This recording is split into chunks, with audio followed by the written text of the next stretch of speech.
What is going on, everybody? Happy Friday. BobbyFi with my man Eric Sheetshaber. And coming off a weird small slate, we have the giant monster weekend slate that we're ready for. I had a good night last night. I did well, even with Frank Mason getting injured and putting up 0. I actually ended up getting off of Dennis Smith some, so that you could argue that actually helped. But I had some nice lineups, and I didn't play much, but it was overall a profitable night, which always feels good. And ready to move on to a much bigger, much more important slate tonight, and one I'm going to be investing in heavily. Sheets, how'd you do, and what are your first thoughts on this slate? Yeah, I did all right. I did all right on DraftKings, and I lost a little bit on both sides. So not the end of the world. My initial thoughts on this slate is, I'm just do the math, right? So if you have 5-game slates that cause 700,000 pounds of stress and aggravation, how much is an 11-game slate going to cause? Right. Well, we'll see. May as well just get started. Let's do it. Okay. Let me just let's jump right into it game by game. Why don't you pull your screen? Oh, you did. You know, it's interesting. I noticed that lately, I don't know, I have to change the view or something. It's not showing our faces. It's just showing the screen when we have the screen up on the screen share. So I'll fix that. I'll try and correct that. I looked into it, but for some reason it shows up as both of our faces on top. But for some reason, when I've seen it on the YouTube video, so let us know out there if you guys are able to see us clearly. All right, Minnesota, Charlotte, a game that on a smaller slate with a different slate, I would have a lot more interest in this than I do. I also think we've learned one thing. Now, it didn't work out with Frank Mason yesterday because he got injured, but you really can just the amount of leverage you can get by playing the later games. Now, we also do have the always COVID risk, and you might have this or that happen or whatever. But I think overall, that sort of has me a little bit off of some of this game. How do you feel? Is there anybody you're particularly interested in? Yeah, I was going to have very little interest in this game, even with Graham out. But if Graham comes back in, I think that even makes it more unlikely I play anybody from this game. The one guy that I do have some degree of interest in is Mr. Towns. He came off the 100-year layoff. First, they didn't think he wasn't even sure if he was going to play, and he played freaking 31 minutes. And considering that he's been probably the most COVID cautious and COVID person around with all the stuff that's happened to him, the fact that he was able to play 31 minutes, that's got to be something. And if he's going to be playing 31, 32 minutes plus against Cody Zeller at 9K or whatever, I think he's worth considering. And I think they ended up they kind of got pulled away at the end in that game. I actually should probably take a look at the popcorn machine on that one, because I think he's a very legitimate play today. I really like the idea of it. I think there's so many other plays that I like in similar price ranges and just different things and spending. I don't know how much of them I'll get to, but I love the idea. And it's one of those things where if he starts us off with 65 points, we're going to feel kind of silly for not having him. I do think you can play Jordan McLaughlin as a value. The problem is, like I just said, we're probably going to get other stuff later throughout the day. And you know what? And maybe we won't, but we haven't had a day yet where we didn't. So, or a big slate where we didn't. So I think that's my only hesitation there. I do like Gordon Hayward regardless. I'm still going to treat Minnesota like a very, very high end matchup for all these guys. I think Gordon Hayward is still cheap. I know he hasn't been playing especially well, even without Graham. He hasn't played quite as well. I think Graham being in actually benefits Hayward, which took me a little while to get behind, but it makes perfect sense because Graham is more of a distributor. LaMelo just is very, very, he'll spread the ball around, but he's still pretty ball dominant and more of a creator. So Hayward sort of loses his playmaking ability somewhat when he's in there. I just feel like he's a little bit better of a play actually with Graham back, but I like him a little bit either way. And you know me, just to stay on brand. And also I don't know. I think that PJ Washington is going to get back to the normal PJ Washington very shortly. And I would like to be ahead of the train on that one. So a little bit of interest there, but again, nobody above 10% for me. And the highest interest, or no, nobody above 15 would be Towns and on the other side, Hayward. But again, you're going to see why Hayward is not such a great play when you see some of the other value or some of the other guys in the same price. My initial view of the New York-Washington game would be, okay, so New York's playing at Washington. You want to play guys from New York. I'm going to take the New York side first. Is the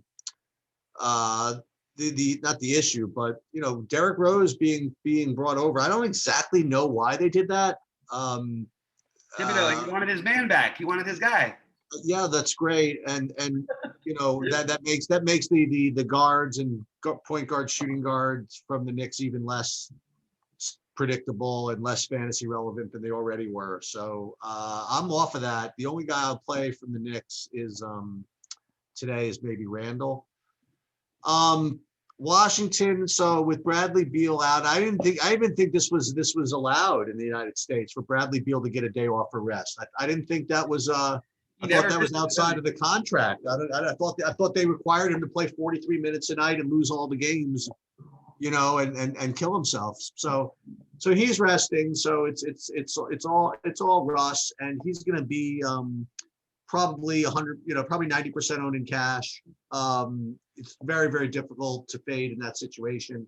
I do think that that just the size of the slate makes him fadeable if his ownership gets too high. Like if he becomes 40% owned or something like that in the big lottery thing. Oh, he'll be way more than that. But yeah. Okay, I think that given just the number of options, I do think that he can be faded. But obviously with Beal out, he's obviously rates to have a really good game. The spread is close enough where he rates to play minutes and all that stuff. Beal out certainly is going to impact the efficiency of his assists. Just to give a couple of negatives, right? Beal being out makes his assists a little less efficient when he tries to give his assists. With that said, the other thing about this game is it opens up dudes, man. So it opens up, for openers, Demi, Avdia at 3,900. These are just guys I'm throwing out. It opens up everybody, but Avdia, Rui, Bertans again at 4,900. Basically, I want to play also whoever starts. I have no idea who that's going to be. I presume Avdia is going to start, but Jerome Robinson, even though he's played like 2 or 3 minutes recently, I mean, he's just part of the rotation. Maybe today's the day that Troy Brown hits at 3K. Beal being out just opens up just so much. And given the fact that Westbrook does love to pass the ball, I mean, it's going to provide very good, efficient shots for a lot of guys. So I guess Bertans, Demi, those guys like that. Yeah, I like your point about trying to see who's in the starting lineup. I also would be willing to speculate on some guys who aren't. Now, I'm going to max enter tonight on DraftKings because it's the $4, especially. Yeah, I'm going to do that too. Yeah, so for sure I'm doing it. So I'm going to get exposure to guys like Garrison Matthews because my biggest worry about this game is I've watched this. First of all, Westbrook has been absolutely god awful for the most part. I'm just going to say it. I love Westbrook more than anything. I love him. And honestly, his numbers aren't even as bad as he's actually played. Like he actually, he shot 9 of 20 against Toronto the other night. He wasn't like he was inefficient or anything like that. Made 3 out of his 6 threes, but he's been turning the ball over like crazy. And just really hasn't been himself for a while. But if they stay in this game, I also think like he's the guy I've seen that happen with for like a week or 7 games in a row or 8 games. And then he'll have 7-8 games where he's literally getting 70 fantasy points a game and looks like the old Westbrook. So I don't know how to fade him here. I'm probably going, because you said the size of the slate and there's some really, really good plays elsewhere. Take a guy like Donovan Mitchell, for example, who could actually outscore Westbrook in terms of actual fantasy points. And Westbrook, they could both have good games. You know what I mean? Now, maybe you could say, we could try and play them together. Yeah, but then you've also got the underpriced Luka and the underpriced Giannis, in my opinion, against the team he always trashes. So I just think you want to play Westbrook. He should be your foundation piece. You should do everything else separately. But yeah, you can get away from him in some tournament lineups. Right now, I've got him programmed in at 75 to 85%. That number may dwindle because, like you said, it is a big slate. But it's really hard for me to not see him getting there. The only question is, are there other guys who can get there more?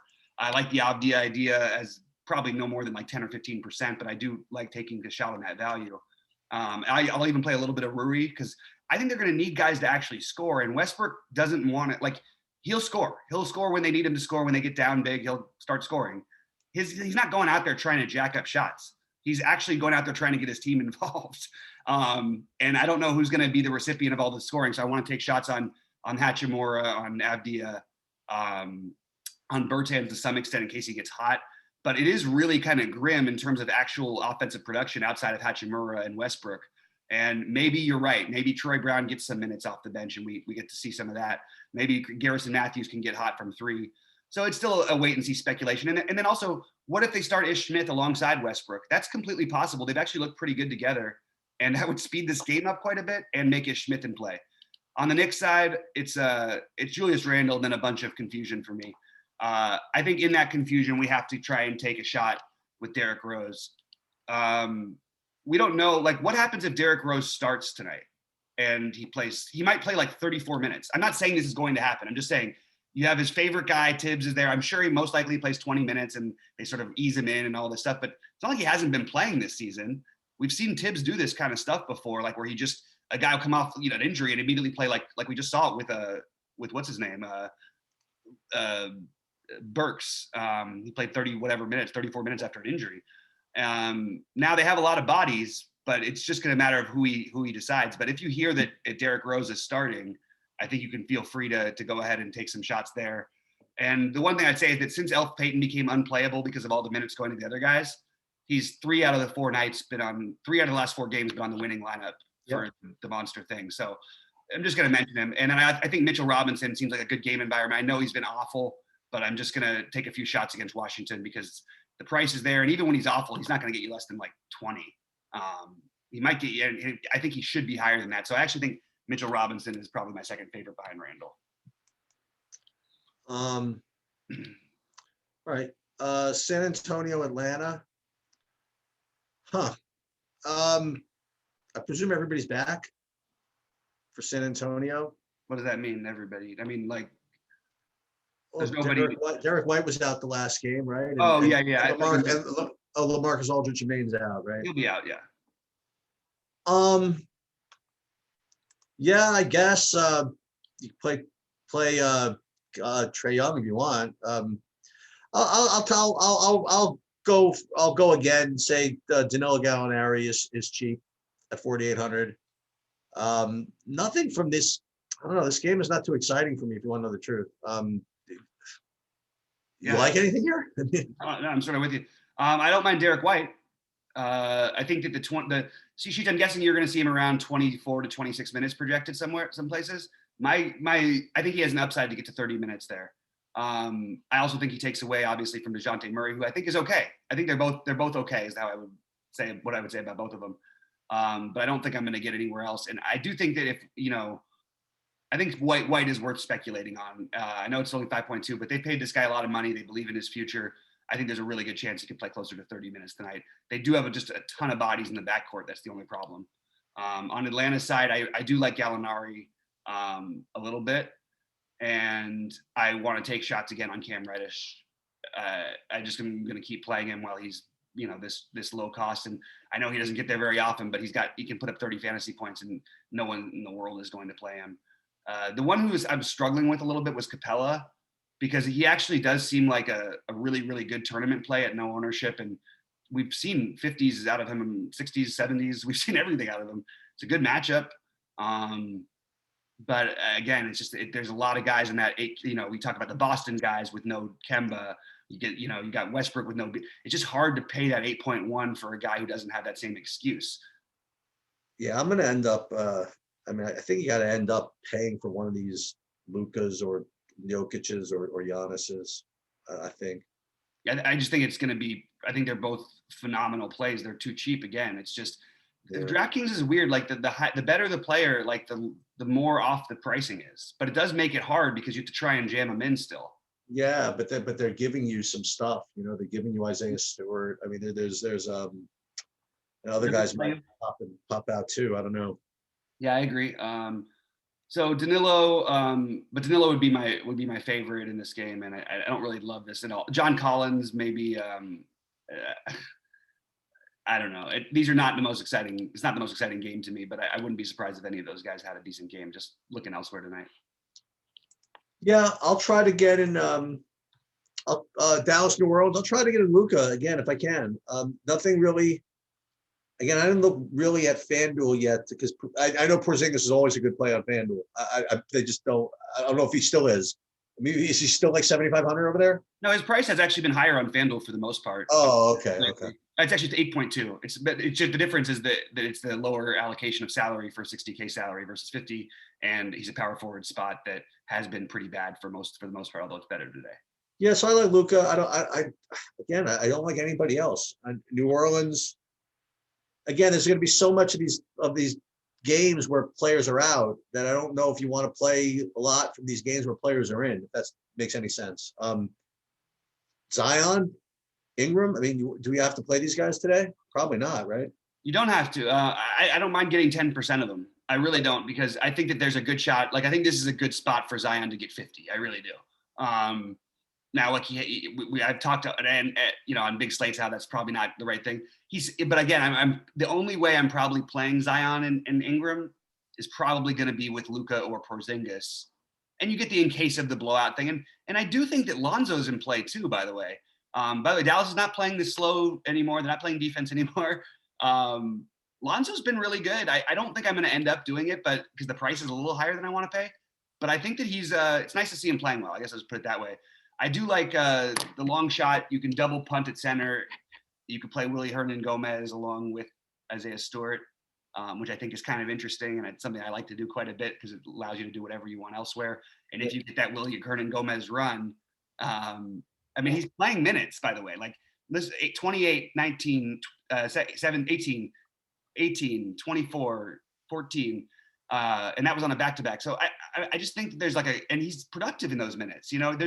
He doesn't need to get you all the way there. If he gets you 20, you're happy with it because Stewart's probably going to get you 30, And if you get that from those guys, then all of a sudden you can play Giannis, you can play Westbrook, you can play Luka easily. So I just think that's kind of appealing. But the main thing is, you said it, like, Luka is the best play in this game. I just want to point out that Porzingis, the last 2 games, has had a similar usage rate to Luka. And it's sort of what I was talking about last year. And even earlier in this year, he was sort of more in the low 20s in usage. Now he's back in the 30s again, or 29 to 33 or something like that, depending on where you look, because there's a little bit of different people with different usage information I've noticed today. But I just think they're both really, really solid options that could easily, like in Porzingis' case, he could put a 50 to 65 easily. And I think that again, how do we play him over the Boston guys and all that? But with Luka, you can play him over basically anyone, because I think that he and Giannis are right there neck and neck for the actual leading fantasy point scorers of the slate. And I don't want to speak at length. I just want to point out these teams are playing faster. So you got to put it on pause. You got to pause this. All right, guys, we're picking it back up. Sheets has got a little house stuff going on. So we are going to jump back to, we were talking about New Orleans, Dallas. I think that you guys got the gist of it. I like Luka, and I will take some shots with Porzingis from my standpoint. But again, I don't think that there's just a lot of good plays still yet to come. And starting with this next game, Sheets, you want to start off with Detroit-Boston? Yeah, so, I didn't even know what you meant when you said Isaiah Stewart season last night. I guess that meant that you saw that Plumlee was out again. I was in the middle of a million things. I picked up on it just from doing my reswaps with I was trying to send you a message like we talked about. No, I know, but you said Isaiah Stewart season. I didn't know what you meant. I didn't know. I didn't see the thing anything before it said Plumlee out. I didn't see. Yeah. But it's fine. As I was able to get to him anyway. And what's interesting, what was really interesting about it is that he's good. Yeah, I mean, he's an animal. I mean, he's very active. He can play offense. He plays defense. He gets a zillion rebounds. I like him a lot. I will say, by the way, that I'm not 100. I wouldn't say it's 100% that Plumlee sits today. It was an elbow. I presume he's going to sit, but I would not be like 100% sure that he sits. Let's put it that way. Okay. But presuming he does, Stewart's a totally just a lock. It just is. Yeah, I don't know how you don't play him. I mean, there might be another lock in this game I'm going to talk about. With Kemba probably out, I presume you're going to get probably Pritchard starting at 3,800, right? I don't know for sure that he's starting. He'll start. You got to pause this one more sec. Sorry. Okay. All right. So you were talking about Pritchard when we cut off. Yeah. So I mean, if he's going to be starting 3,800, I mean, with no Kemba and no Marcus Smart, I can't imagine not playing either. If you want to know the truth, but if you're whether you play him or not, I mean, Jaylen Brown and Tatum look like really, really good plays also. The only thing that could get in their way is a blowout, I suppose. So this is where it's at, man. It's Isaiah Stewart on one side, those guys I mentioned the other side, and then you might want to go back to Grant again. I mean, I presume Blake is out, right? So Jeremy Grant, Stewart, Pritchard, either Tatum or Brown, probably not both in the same lineup, and stack it up and hope it stays close. No. Yeah. I try to make an 11-game slate seem really easy. I guess it's not so easy. Yeah, I mean, it's funny. You know, it's funny. I was just flashing back to yesterday when you're like, "Well, should we just play Semi Ojeleye?" And I said no, and then he goes and makes 6 threes. And by the way, which Pritchard did also. He also made 6 threes. Yeah. Pritchard has one route to get there for you. He's got to make a few threes. Really? Pretty much. I thought he's good. I thought he's better than that. I haven't seen. So he hasn't put up 20 fantasy points in a game where he didn't. Well, here's one where he only made 3 threes, but he was 3 for 3 from 3-point range, 4 for 8. I'm looking back at it. He had one game against Toronto where he had 37, where he only made 2 threes. I mean, and that was probably without two of the 3, Kemba and this. Look, we've seen this story all year long. I'm just saying, like, I don't think that Pritchard is some sort of magical gonna automatic for 30. Like, he hasn't done it all year long, really, and he's played well. I think he's a good player. I do think there's upside for him on the minutes. He's on the list for me, but I'm not like overwhelmingly excited. They do have a ton of guards who I expect to get minutes, especially on a back-to-back, like Carson Edwards, Javonte Green will get minutes, okay. will get minutes. So I actually have like a tiny bit of.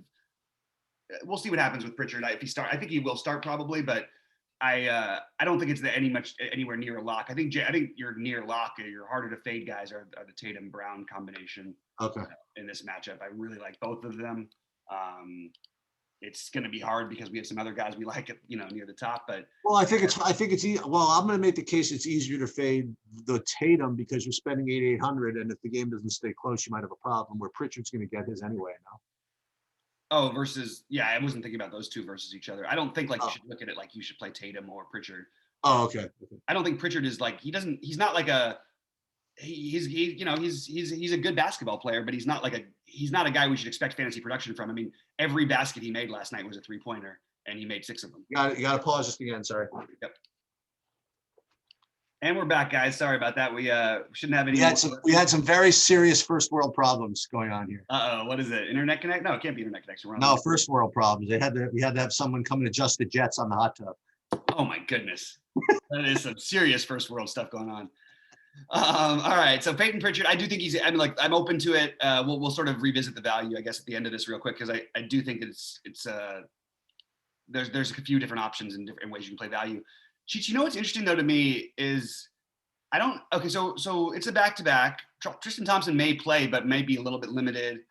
He doesn't tend to play as many minutes on back-to-backs, and his minutes are sort of trending down anyway. I'm sorry. I really apologize. Can you give me another second? Here we go. All right, so we're still on Detroit and Boston, and we've talked a little bit about Boston, but the Detroit guys, so Stewart obviously is going to be hard to fade. I like Saddiq Bey as well with no Blake Griffin. I think his minutes will get bumped up. I actually played him last night too, but he didn't do much for me last night. But I think tonight's a little bit better with no Blake Griffin. There should be some more minutes, at least some opportunity for him there. So I have Saddiq Bey on my list, but it's not like an obvious smash or anything like that. Jeremy Grant, I don't think this game we have to just call it an automatic blowout. Boston is shorthanded right now.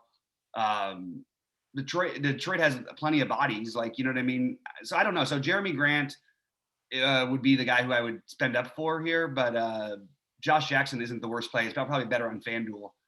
And the one thing I'm confused about is going back to I also will take another shot with Dennis Smith Jr. I'm not going to play him much, but he actually played more minutes. He played 16 minutes last night, and honestly, that might be good sometimes. And also on a back-to-back, he might play more. He's got a lot of pent-up basketball. The guy hasn't played really hardly in years, and he's good to go. The one guy who I'm sort of I wouldn't play Semi Ojeleye in general. I know he just got hot last night, and that's what happened.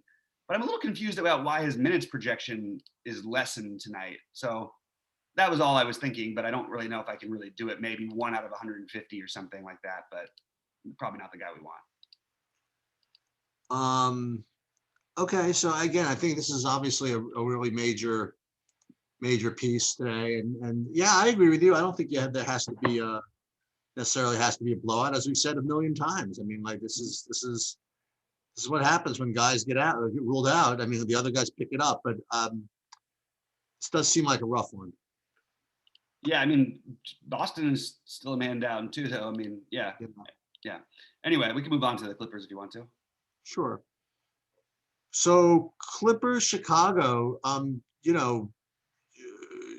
you're gonna have to talk me off of playing a lineup or two or three or four with Kawhi on one side and Levine on the other.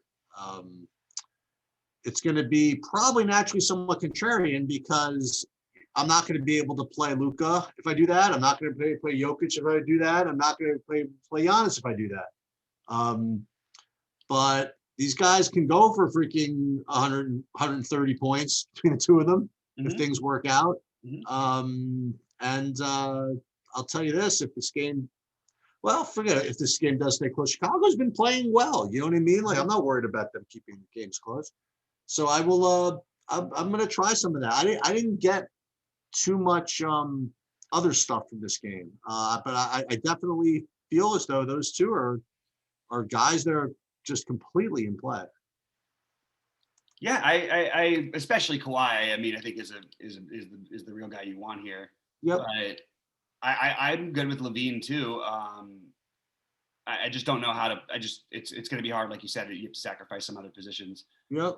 But I don't mind that. I don't even mind like if you're going to do that. I mean, I don't even mind if you want to throw Patrick Williams into the stack. I don't think that it's the worst play in the world. He's a better play on FanDuel, obviously at 4,400, but 53 still reasonable enough. Going to play 35 minutes or so. Kobe White went nuts the other night. It's going to happen from time to time. Probably not going to get to him on DraftKings tonight, but I do think he's in play on FanDuel at 5,600. Look at these guys. They always do this on Friday. They don't think everybody wants to play. They make a smaller guarantee for the alley-oop for you. Yeah, well, no, they play the big one because the big one is the heartbreaker. Oh, there's a 1,500. Oh, every time there's a big one, that's what they do. Oh, okay. Yeah. So yeah. So anything else in this game? I mean, like. Not really. Right. I mean. I don't see anybody priced like especially well. Like I mean, sure some of the Clippers make like Batum is not the worst play in the world, but I don't think I'm going to do that. I just don't really see myself getting to a bunch. Actually, Batum probably makes a little bit of sense in this matchup, just playing as many minutes as he tends to. Hard to play these other guys at the prices there currently are with Beverly back, and I don't want to touch it. All right. So who's playing for Oklahoma City? I have no idea. Now this one I worry about. This is one I'm really worried about staying close. I don't know if I'm going to do. I've got everybody like in my first like thing. I have like almost every OKC player, all but Muscala and Miller at like 10%. Just because I don't know what I'm going to do, and it'll be affected. I don't think I'm really going to end up with Kenrich Williams. I don't think I'm really going to end up with much Diallo. I will have some Darius Baisley. I will have some Horford, maybe. I don't like this at all. I actually think that the best play of these guys might, well, if Roby plays, I think it might be Roby, but otherwise I think it's probably Lou Dort. It's just not all that exciting of a, it really isn't. Like, I know it's weird but they're priced up a little bit. And even like when Diallo is fantastic, like he got there, he gets 40. I'll take it, but I don't know if that's like, as a ceiling, that's not exactly what I want. And Horford with the minutes thing, even though like they went into overtime, so of course he went nuts in the overtime too. But did they go into overtime? They went overtime both those games. So he got his extended minute run. Playing against, it's not a great matchup, but he should have a lot of the ball in his hands. So again, like 10%ers for me on this OKC side. That's 10%. I think that's 10% more than I'm going to have. You're gonna have nobody at all? I don't think so. That's possible. I might end up with that. I just, as of right now, it's like my placeholder. You know what I mean? Like I put 10% in because I just want to revisit the possibility later on. The problem is that if I play Jokic and I don't play OKC guys, that's probably not a good idea. it's hard for me to justify playing Jokic when you've got Giannis and what's it called at the same price, Luka. Now he's great. The matchup is worse for him. I would argue. Maybe he is the play too. Maybe I should get a little bit more of Jokic. I mean, it's just I just think with the game flow and everything, I think I'm going to end up with more of the other guys. I don't think I'm going to play that much Jokic, to be real. Even though I like him kind of. The guy I do like on Denver in this game is Michael Porter Jr. I think he can really go off in a and he could lead a blowout too and play the blowout minutes. I thought that, but you know what? The other day when they won by 30, he was out of the fourth too. I mean, if they win by 30, it's a little bit different. If you're up by a controlled 12 to 25 or something, or 12 to 20 something, I think it's maybe a little bit different. That was a real hammering the other day, and this might be out as well, by the way. And he still put up 38 in that game. You know what I mean? It wasn't like he didn't get there easily. So yeah, I have a tiny bit of interest there, but mostly this game feels like maybe we should just stay away from it. Yeah. So the next game, I don't think we're going to stay away from. Nope. So I'm going to play the one guy you mentioned. I'm going to play Donovan Mitchell, and I'm going to play Jordan Clarkson from Utah. Yeah. And on Milwaukee, I think I'd like to play Giannis. So I will play Giannis with you don't have to, but I you can play Giannis with Mitchell, you play Giannis with Clarkson, play Giannis with Mitchell and Clarkson if you want. That's where I'm going to go. I wasn't getting to. This is kind of weird. I mean, should I be playing Rudy Gobert? I guess I'll let you tell me whether I should or shouldn't. That I didn't.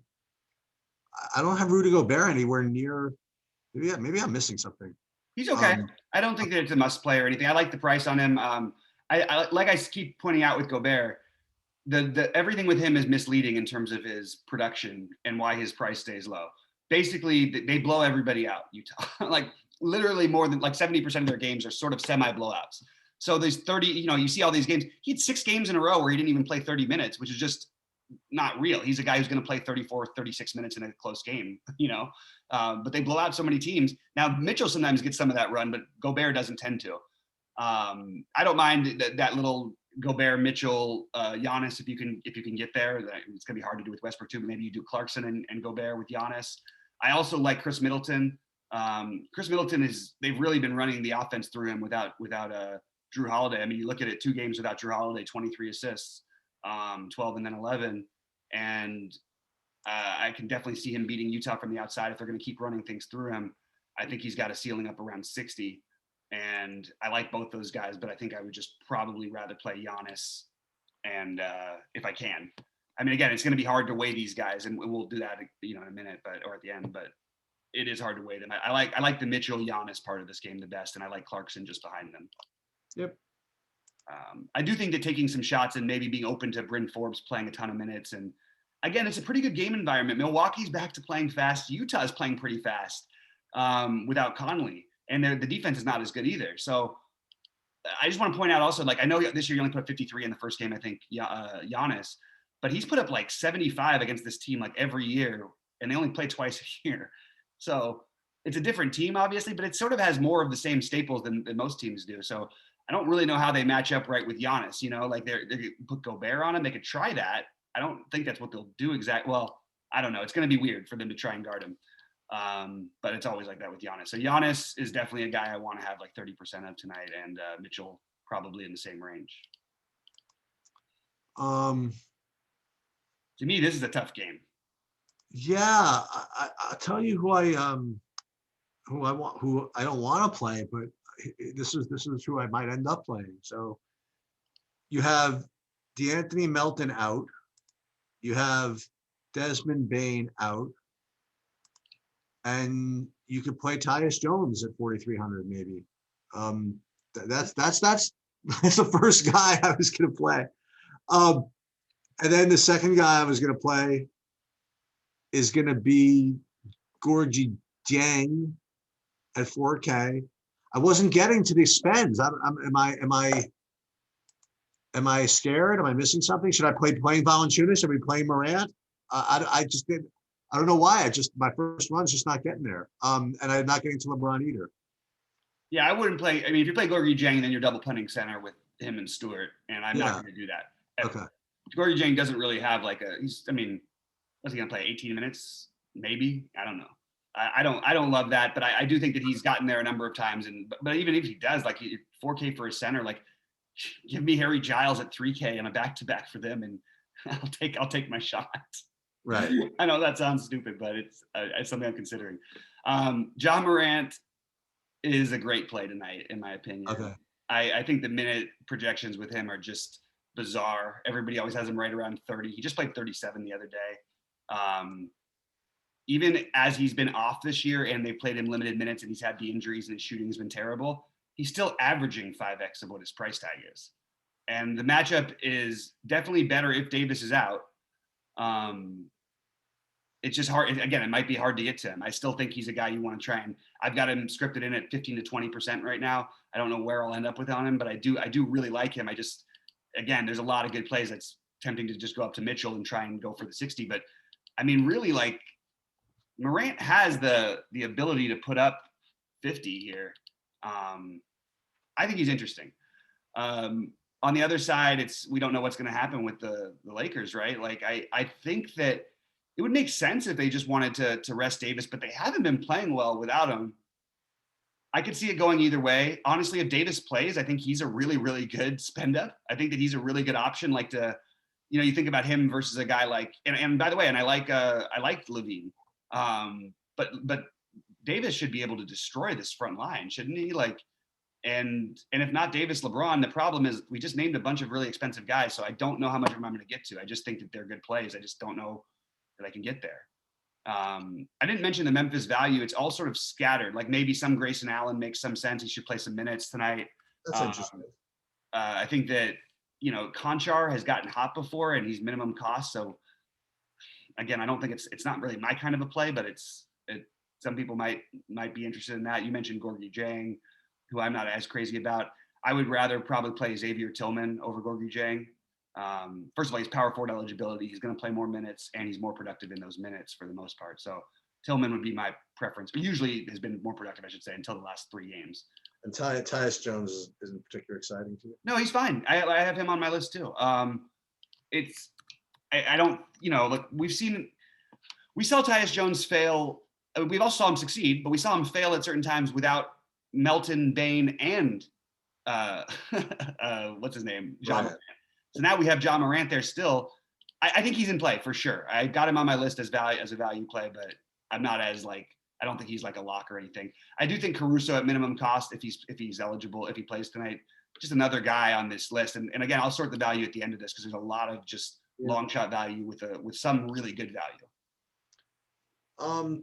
So Cleveland, Portland.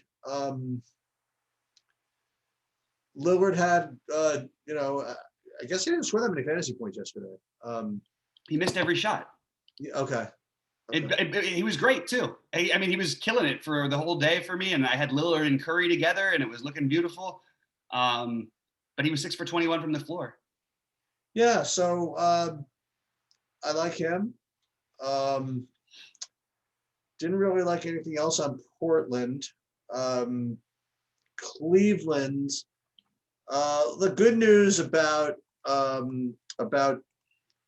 Cleveland and Drummond's last game, where they lost by 100, was that he played like 6 minutes or something, and you never saw him again. So maybe people will game log watch. The game before that, he played 36 minutes. So I will take my chances that Enes Kanter is not, is not Nikola Jokic, and I will take a shot at Drummond again at 82.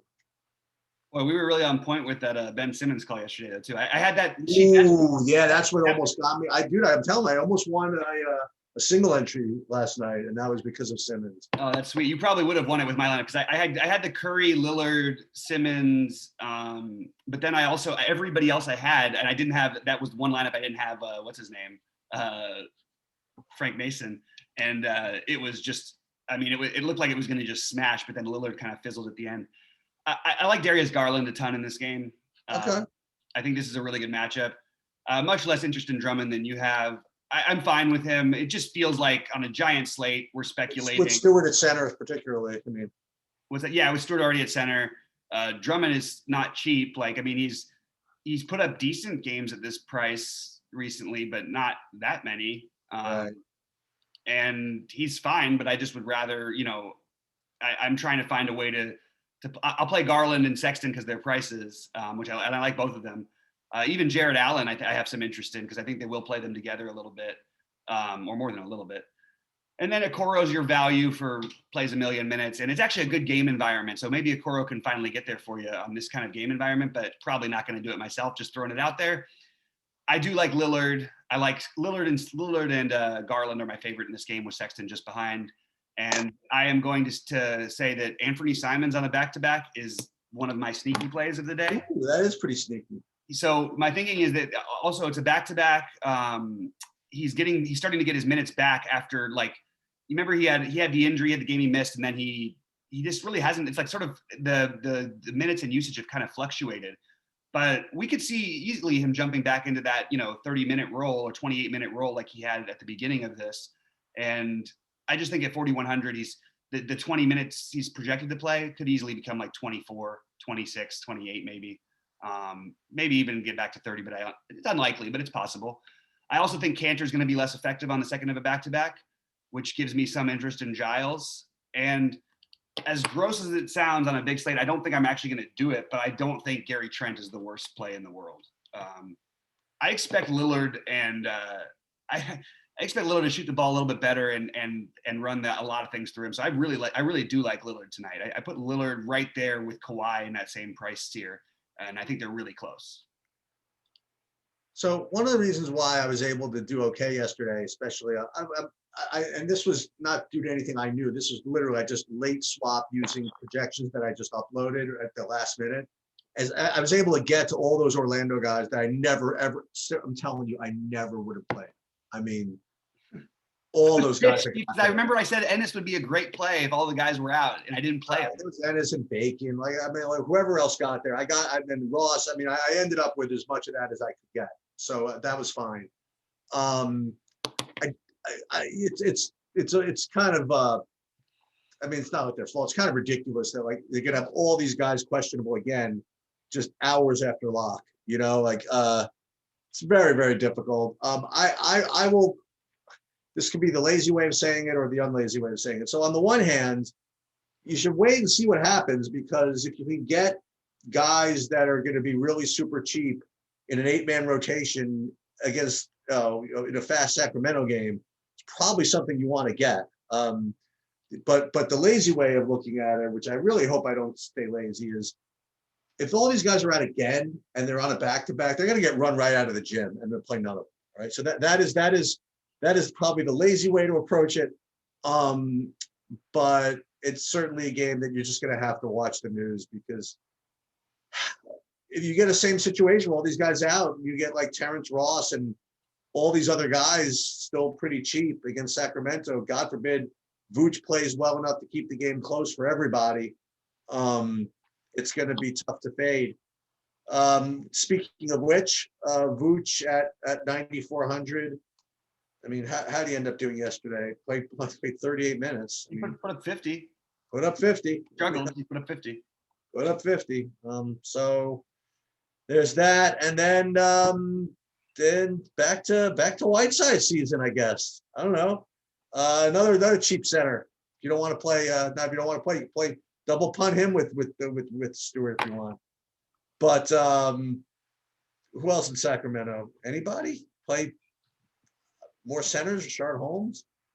You want to? I don't want to pay all that money for these guys today. I really do think there's a significant amount of blowout risk here. I don't know. What do you think? I mean, I think both. I mean, I wish Whiteside was 3K, but like, I don't mind taking a shot on Whiteside here. Let me just see. I think they did play Orlando. They did. He played 16 minutes in the game. I would like him to play 20 if I don't think it's really that likely. But you could get Holmes in foul trouble, and maybe he gets there. I actually think Holmes is a reasonable price, at 5,600. But I like that. I don't think it's like my favorite. I mean, I just don't see myself building this way. I mean, Holmes did have a really good game. I think he put up like 40 in the last time these two teams played. Not to say that we should base everything on that, but I think it's just worth noting. And yeah, the sneaky play, I would have said Bagley, but I think it's just too big of a slate. I don't know. I don't find myself in love with the Sacramento side of this. I would like to try and find something because I do think I'll stack. I will definitely have some stacks of. Here's the other guy I got there for me. I never even heard of this guy, and he did well. The Okaju. So Chuma Okiki. Okay, so this guy actually, we should be paying attention to him. So You've heard of him? Oh yeah, absolutely. He was their first round pick 2 years ago. Okay. And he's just, I mean, just like everybody else, just sort of bringing him along slowly and all that stuff. They love taking these shots on guys like him and Mo Bamba. But his minutes, I mean, Wait, 35 minutes yesterday. 35 yesterday. I know that's the problem. Is it's his minutes have been pretty great. I mean, we just need to know about the Fournier, Cole, and hopefully we get it before Locke and Michael Carter-Williams. My guess is that somebody plays from there because I think that they would have played because it's a back-to-back. Maybe that's why they let it all go last night and sort of were almost forfeiting the game that they almost won. Or did they even end up winning? I don't even remember what happened. They lost by 6. Yeah, but it was close. They were right there. So all these guys are back in play. I mean, look, Terrence Ross took 27 shots last night. Dwayne Bacon took 18 shots. And by the way, Dwayne Bacon has taken double-digit shots even when these guys were healthy. Now in 7 out of 9 games. That's pretty unusual for Dwayne Bacon. They're all in play, man. I don't know what to do at the moment. I would suggest maybe stacking like 4 of them together and assume everybody's out. Hopefully you can have some late pivots if you off of that. I don't know exactly what they are, but this is something we can revisit, or maybe you won't be there, but I can revisit later on. You got to give up some of the earlier value to do that, though, right? Which is other than Isaiah Stewart, what's the earlier value that That's you're part of it. I mean, well, that's the only one though. I mean, I don't know who else is that. you're not as much of a Tyus Jones. Was that? Yeah, I guess I'm a little too into Pritchard, I suppose. Yeah, I think I prefer. I like Sadiq Bey too. I mean, Yeah. Oh no, definitely. Him also, and maybe even Tyus Jones. I don't know. I agree. I'm starting to come around a little bit on Pritchard. I'll do a little more digging into that one. I just feel like he's so scoring reliant, but they are kind of sloppy, Detroit. Like maybe he can get those shots off. I'd rather use Sadiq Bey. I say that because point guard is so much better, but there's a few forwards that are really hard not to play. Okay. Anyway, just a real quick sum up for DraftKings. I'll have, I mean, just as my ownership order, Westbrook, Isaiah Stewart, Jaylen Brown, and Luka is the same ownership, followed by Kawhi, Tatum, Giannis. Now it's going to be hard to get all these guys. That's why I have a ton of value spread out. Randall, Mitchell, Lillard, Morant, Porzingis, Clarkson, Garland. That's pretty much where I am right now, and I just need to figure out my value parts, and that's going to be the part that hopefully we can do later because it's going to be hard to know right now, especially with the Orlando situation. And they're down Mason too. On top of it, they at least he at least played like. You want to hear the ultimate insult to injury, by the way? That not only was he out after like a couple of possessions, but he got like a steal in his first possession, and they took it away. They took it away. I saw that. They made Dennis Smith the monster. He just crushed him last night with 6 fantasy points. Yeah, that's true. That's true. Yeah, so it's a wild slate. Do you want to talk real quick about FanDuel? Yeah. Okay, so on at point guard, Westbrook is kind of where you have to start. And then my next favorites, believe it or not, believe it or not, he's like really cheap. I don't know you have to do this, but Patty Mills is 3,800. Again, you don't have to do that by any stretch of the imagination. And then after that, it's Lillard and then what's his name? A guy who just seems to get there every game. But if Graham remains out, you could try LaMelo Ball at 7,700. So you can either go expensive with Westbrook and Lillard. You could go cheaper with somebody like crazy like Patty Mills, or again, LaMelo would be my next guy. Oh, interesting. I didn't even consider LaMelo at all in anything. I have him sort of X'd out today.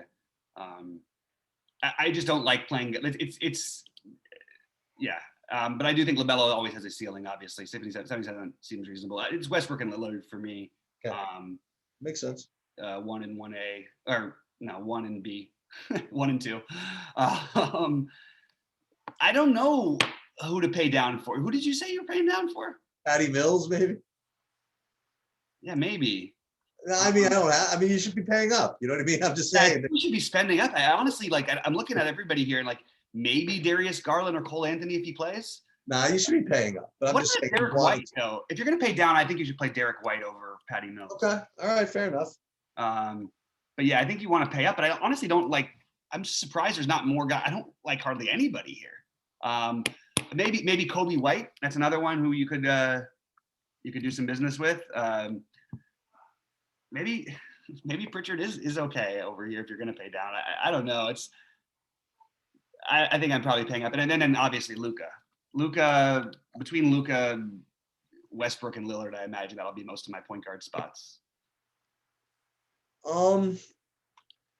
Okay, so shooting guard. It was the easiest play ever. Is Jordan Clarkson. Yeah. Right. I mean, it's a little bit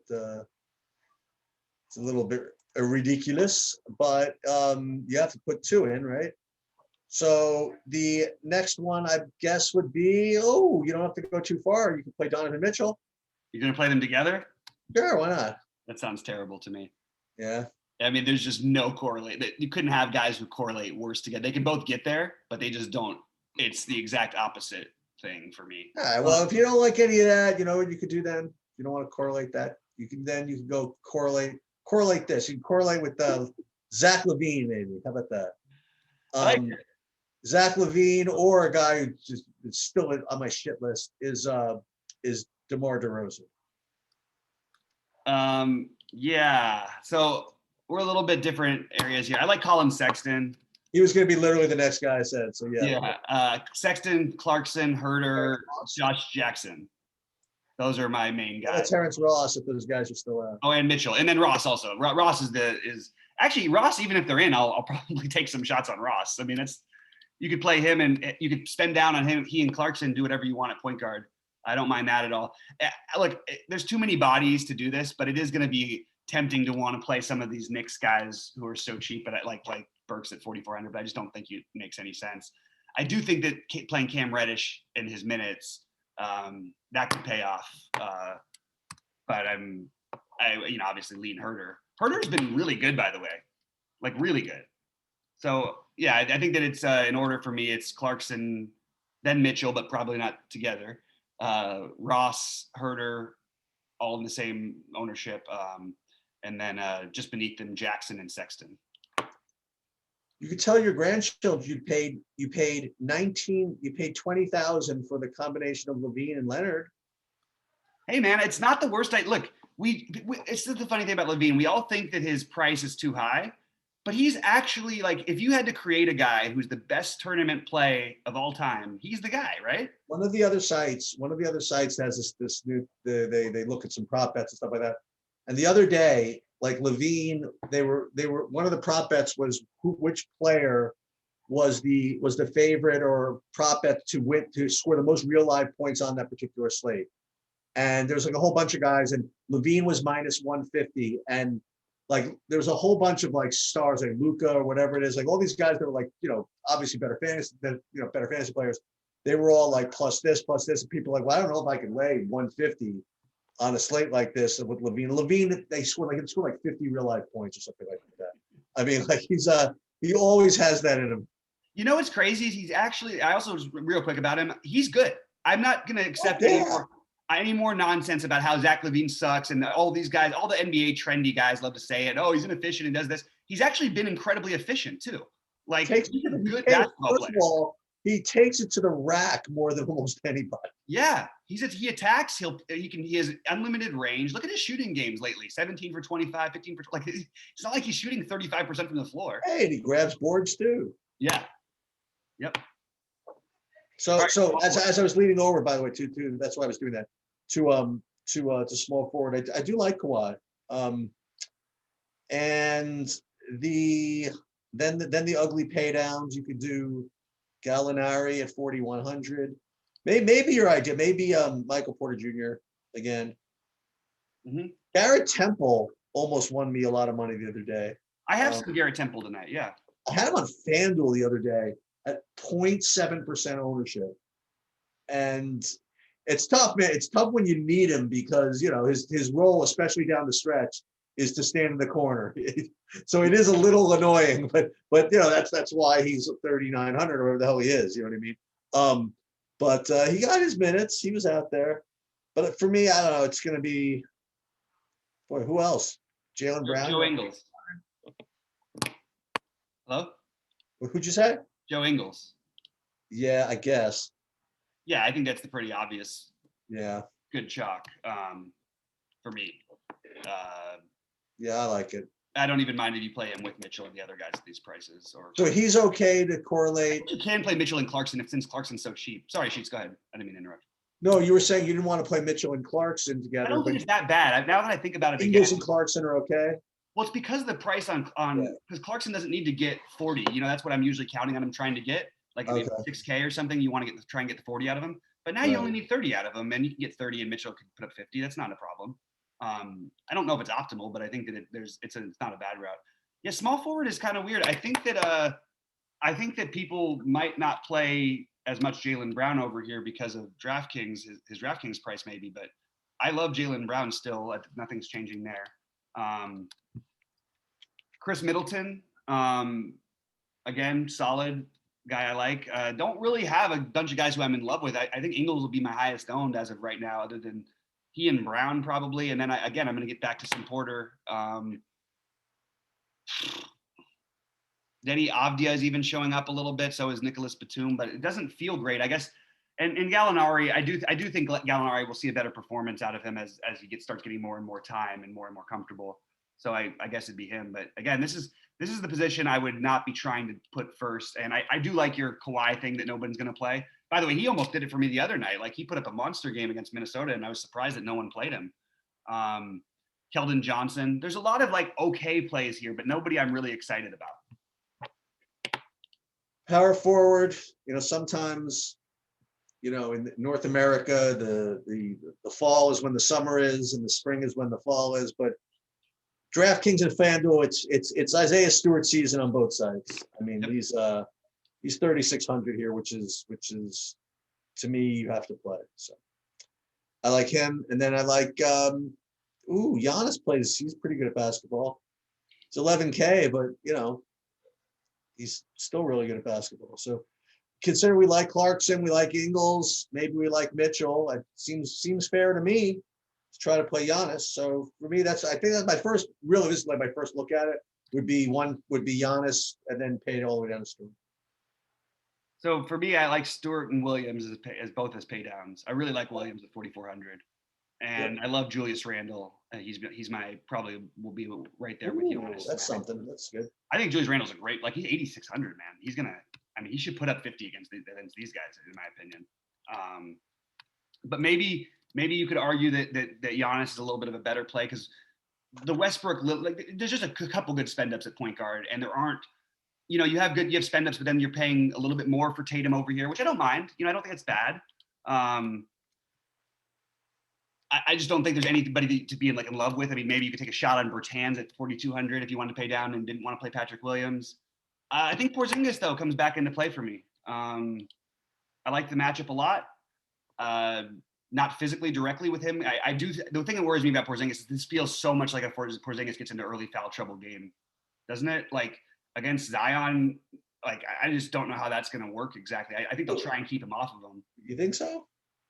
Because Porzingis gets in foul trouble right away. So they actually, if you watch Dallas play, he'll just back off and let guys dunk the ball sometimes because he just knows he gets in foul trouble so early. They do whatever they can to protect him early, and they want to have that shot blocking ability later. So it ruins a lot of his value if you get him in foul trouble because he's a good shot blocker. He's a good attacker of the ball, and he can't really play that way when he gets in foul trouble. So they tend to cater to him early, and maybe that's what they'll do.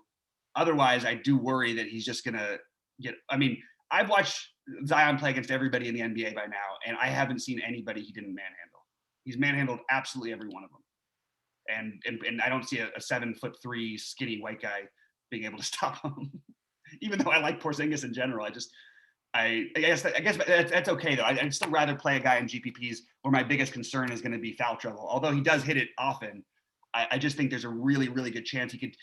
on the flip side, you know, Zion's not going to come out on the perimeter and 27 feet away trying to guard those 3-pointers. So yeah, I guess I would rank it. Stewart is obviously the number one, and then I have Randall, then Giannis, then Porzingis as my favorites. I guess you're gonna pay down for center again, right? I like I guess Horford, no?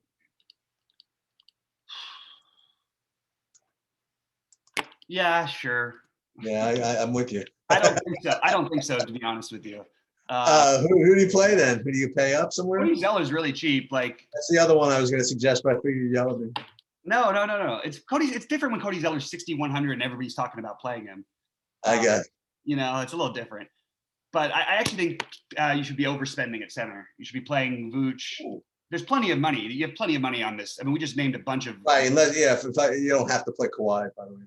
Yeah, no, but you could even like. I mean, there's things you could do, and then you just could play Jokic. Like I like him Jokic a lot better over here, just because he can win the position, and we talk about that all the time. But so could Vooch. I like Vooch and Jokic as my favorites. Capella seems a little bit too cheap, although he hasn't been playing quite as well. Joval, who for some reason everyone is just because he does the same thing all the time. He's going to put up like 25 fantasy points in the first quarter, and then he's going to end up with like 35, you know, or 40. But yeah, I think mostly I'd want to pay up here, and I'd want it to be some Jokic or Vooch. That's at least my early look, just because I think there's enough value at other spots. I think Mitchell Robinson would be the guy I don't know if I'd go lower than Mitchell Robinson. Let me just see real quick. Yeah, Mitchell Robinson and Zeller right there. I probably wouldn't go any lower than those guys. And then you've got your Drummond guy again. Maybe he even makes more sense over here. Again, 8,200, well, it looks like the same price is actually a much smaller allocation of the salary. So I like him a little bit better over here than I do on DraftKings. Drummond? Drummond, yeah. Okay.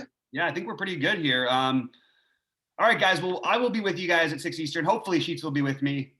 We don't know yet, but we want to make some money tonight, so let's do it. And yeah, Sheets, anything else before we get out of here? No, we're good. Just one little thing, just so you know, for this weekend.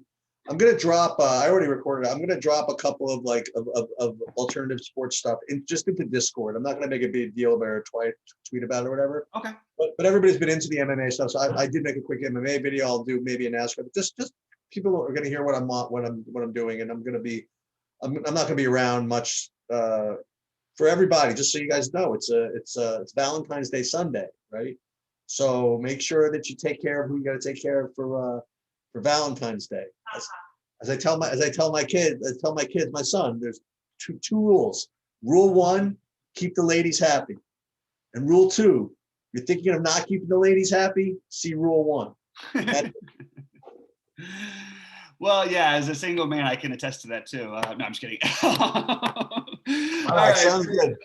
For Sheets, I'm Bobby. Good luck to everyone out there. We'll see you guys at the top of leaderboards.